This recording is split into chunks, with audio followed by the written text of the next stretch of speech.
Good morning. Let's pack today's lunchbox. I'm making cabbage paratha. Saute finely chopped cabbage, carrot, coriander leaves with chili powder, cumin powder, and salt. Cook it for 2 to 3 minutes. Set aside to cool completely.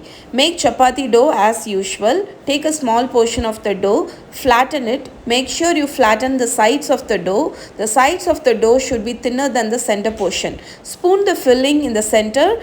Cover from all the sides and flatten it with your hands gently and roll it like a chapati. So now let's cook the paratha.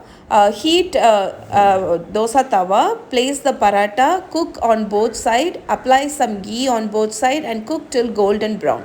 That's it, your cabbage paratha is done. I like to cut my cabbage paratha in triangles to fit in the lunch box. For snacks I made makhana. I have shared the recipe in my Insta story or the description. Please check it out. This is what I packed in my kids lunch box today.